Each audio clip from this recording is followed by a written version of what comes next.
Yentambuza y'obulamu bwo mu bintu eby'enjawulo wano mu programu Sumulula.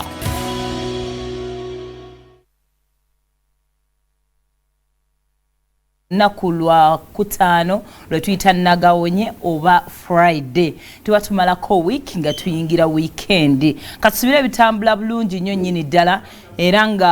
wano tukyakutambuza kutukulisa nnyo wasabunye okusumula ebyemizannyo tuba tukomyewo n'ekitundu kyaffe ekira mu programu eno kye tuyita akanyomero entambuza ebyobulamu. Now mbadde njagala like wetwogeddeko eri mu kitundu ekisoose nga twaplaudinga civil aviation okubeera nti yatekinze feedback okuva eri abantu era netekinga katusubire it is taking action but the fact that bafulumiza ekiwandiiko kikakkanya emitima gy'Abannayuganda. Usually mu bulamu obwa bulijjo buli muntu yandibadde asana feedback. Mulimu ebintu byetukola nga by force oyinofuna feedback kasisinzira gwe bwogitwala abakozi n'abaana abasoma kyobola nga ku ssomero bakolera report yandibadde mugezi naye azannya buno bwa nasale ne bakubuulira mwana wo wa improvinga wawe kitannaba tannayiga kwogera oba kazannya nnyo ali elito staboni tawuliriza takola bw'atyo. Bino ebintu babitugamba to take action. Bakama bo ne bajja ne bakugamba hafi no wandibadde okola bulungi naye namu kumputu ojja leeti tokola kino cut feedback actually is not an advice. Feedback si kutereza. Advice kwe kutereza. Advice kuwabula si kuwabula ate si criticism kibachi feedback kyetuyita lwakuba muntu waba takikunnyonnyodde bulungi kyetuyita being formulated well kyovala nga tukitwala ina negative way bw'ojja n'oŋŋambako oyinza okunsanga omulukubo n'oŋŋamba hafi oluzungu nga lususse kati nze engeri we are human beings nyinza otandika oyo nga ndeetako akajanja ngaakola ki naye ekituufu kino oluzungu oba lusussizaamu nakamunaye wandibadde nokola bulungi naye okola bulungi naye oluzungu TV tuweereza mu ya Luganda kendeezaamuko okitegeera kati lwakuba munange ffe abantu we are human beings oba oba oyagala waliwo n'omuntu wowulira kati usually ewaka sebo nga onogamba ku maid n'akaaba. Now even yesterday my friend was telling me nina ka maid actually Grace yadangamba ewe nkagambako nga kakaaba kati omwana yagala mugambeko nti oba mugamba kaaboggola. Now that is the problem. Oyinza okwebuuza gwe kenyini because omanyi tewamugambyeko nti oboggola naye kali mutima gwako kamanyi najja eno okukola nina nange kubeera oba nga ndina maama wange yayina muli mutima ekirimu nti kyonna kyonoomugamba tajja kipasivinga mbulungi weebale nnyo. Kaakati feedback kintu kirungi nnyo era tukyetaaga mu bulamu. One, feedback eyamba okukula era bw'obeerawo nga bakupraisinga eva tuba tuddawo ne tuvuma abo bapikerere b'abayimbi munnamu mumugambeko ogenda mu bantu naye owunya enjaga baliko obugambiro munnange okitegeera ka because bano abantu bebatambula nabo tebabalinaako tayina nawayinza mugambako kubanga alabanga omukisa okubeera okumuliraana. Nasangako omuyimbi omuwala ali very smart naye nga yambadde katoopu nga wano kayulise bwe kati ali mu bantu era yambuuzaako yafi biki naye yalina mukwano gwawo ninze ne mukuba akamane mugamba topu yo nganjulifu ate oli mbantu nakaba I have a jacket in my car kanziruke njiteekeko okitegeera kakati singa oli yali yamugambyeko kyogamba muno yali tagira batopu yo linti yayulise enzuba yajja yali n'agamba ndowooza boss mugambeko munnanga anyiige obitegeera bye abantu lwaki abantu tebajja tugambako ojja bbeerawo gwe ngolooza oli wakabi naye ng'oyongera siriiza so mu ngeri yonna nti ffe twazze wano nga tetwagala nakukomerera airport naye ne batubagambako abantu ab'enjawulo ne babagambako ne bawulira civil aviation yadde sobola osigala mu ntebe yaayo negamba no you're not going to say something katukinonyerezeeko munda weebale nnyo naye ate ebiseera ebisinga oyinza okugamba why is it like necessary sometimes omuntu waba agambyeko bambi omulage nti nno obadde maybe tokimanyi kati ng'olumu kaŋŋambe example gyewadde mu kisooka ey'oluzungu nti I mean, we went to school ebigambo bijja ne biyitaayitamuko omanyi communication kyekintu kyokola buli kaseera nti bonaabona omanyi ensonga lwaki abantu abamu tubeera naddala ku TV omuntu singa atandika okukola ekipya nga bw'ojja ku TV okola kipya mu njogero olina kuyiga njogera mpya you find yourself boring kakati olina kujja kuleeta nga wobeera off mu air bulamu obwa bulijjo weebale nnyo kati osanga omuntu nga yali used bw'abajja okwogera mulungi mu kumixinga mulungi mu kwonoona olulimi omanye okumanya olulimi ate kikuwedde ebbeetu okulwonoona naye ate eri oli akulabaga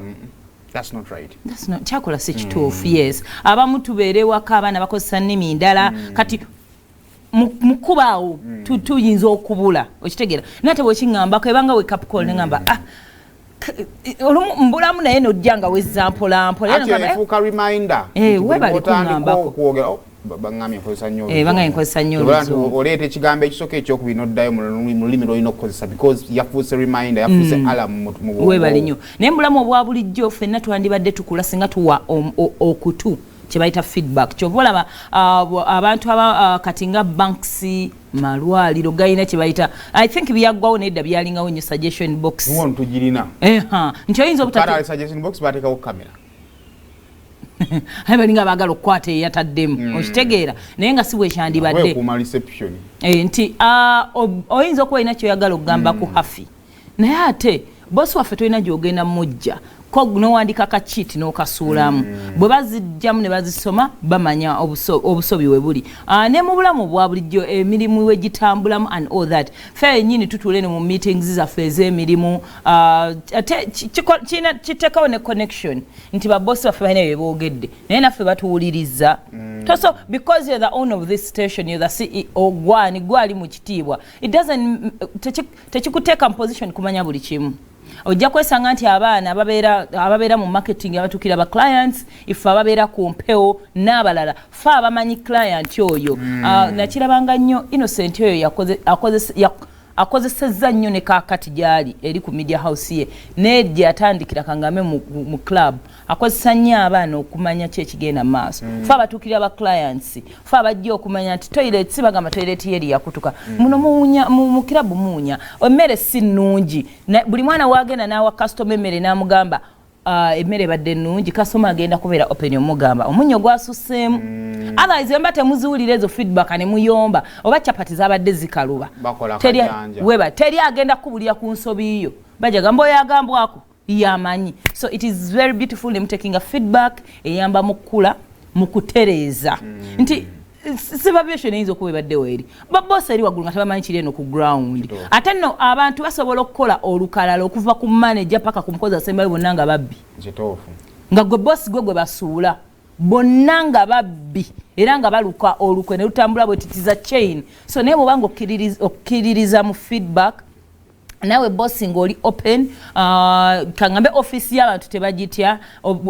office eyinza okuba nga teggulwa kaŋŋambe essimu social media ogenda n'osoma wojja omanya ki ekigenda mu maaso mu kampuni yo ne mu bantu ffe bw'oba nga okkiriza ogenda ku social media olaba abantu abo abatera otuvuma abo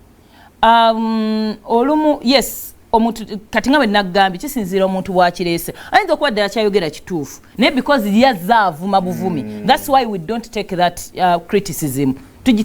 tugitwala actually as criticism naye nga yandibadde feedback kanti tosobola kumbuulira bulungi ti hafi akateeteeyo ako kakutte nnyo nobanga akyakulaba ekyo ekyambadde akateeteeyo akakikutte that is not kati oba tompa feedback awo oba ovumye nange bwe nkireceiving kigenda kunnuma nange nja kireceiving yes naye ate mulimu ebintu ebitasobola kujja public era ebiseera ebisinga twebuuza kyobalaba ku mulondo kyayogera kyo kiyinza okuba kyali kituufu naye era abantu abasinga kye baali bayombera tasobola kuzza King Saha bali n'amubuulira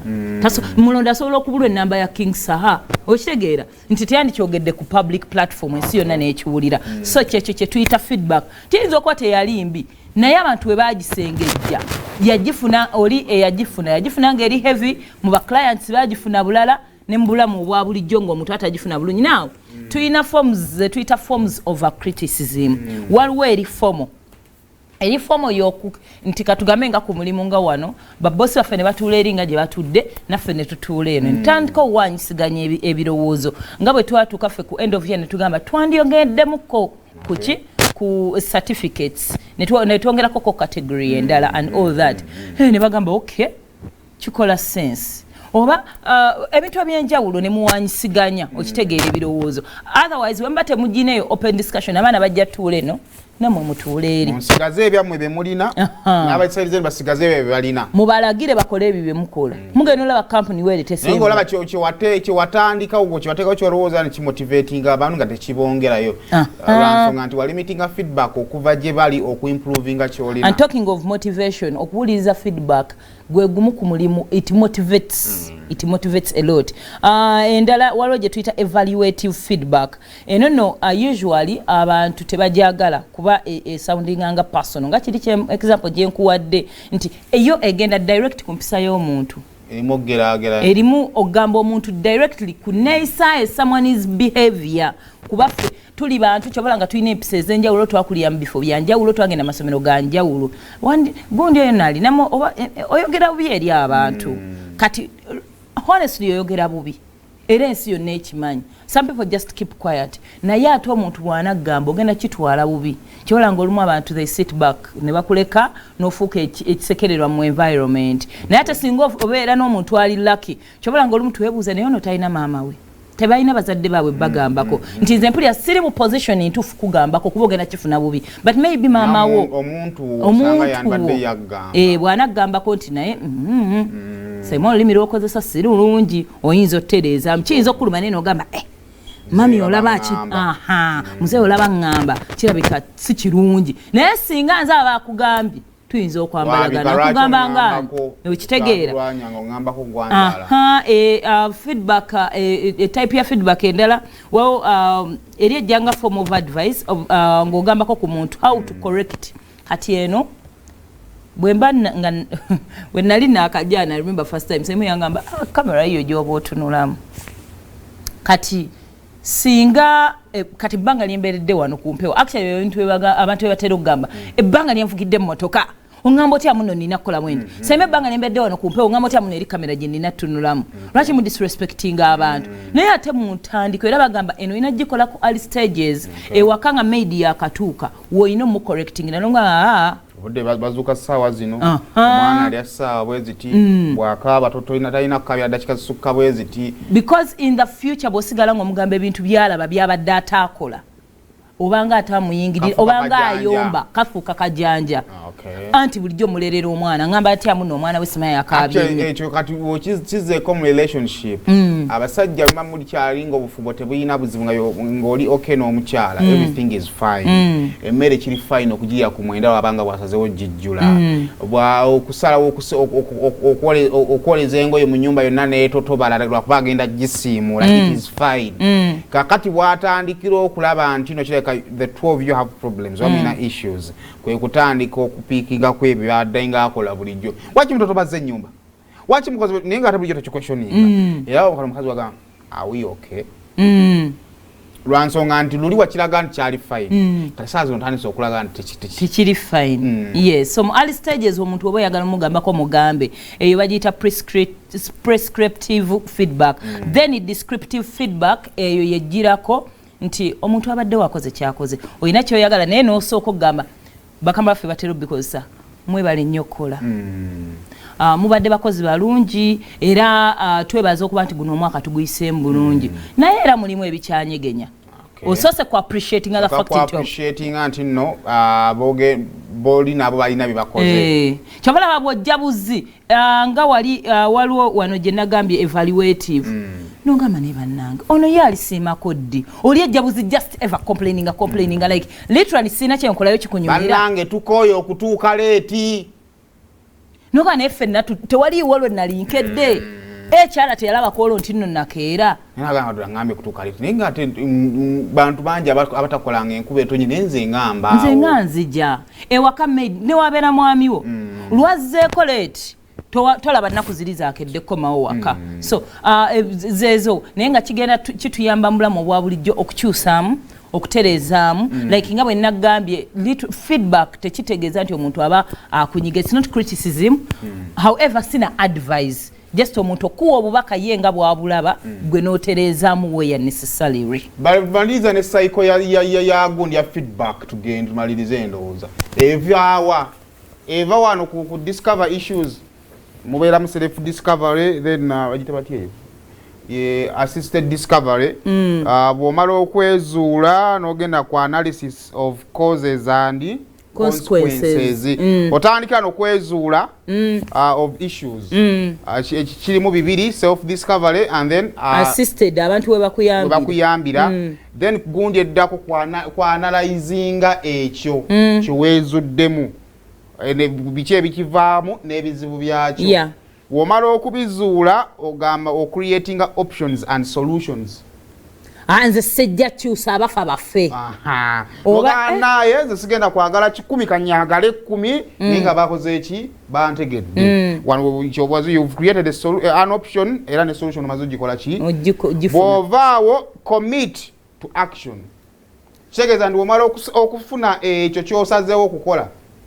ofuuka kyo supervision yatulaze nti yakitegeddeko katwagale taking action sikugamba nti banaye tugenda kulwanisa obuli bw'enguzi ate sino kyasanga abali bw'enguzi bakola ki bakyaliwo ate abantu be bamu then womala okutandikako nti otandisa okulwanisa obuli bw'enguzi tulina kye tuyita evaluate performance and improvement kitegeeza nti kati after some time olina okuddayo omanye nti okubanga luli enguzi yali eriibwa kati rate ku nguzi kweriibwa etuuseewa abantu boogera ki abantu bagamba ki twakyusa twatereeza so gwagala okuwa feedback sooka ozuule omala okuzuula manya obuzibu bwakyo obukivuddemu kkirira bwotyo paka bw'onaabanga omaliza okuwangula byoyagala okubanga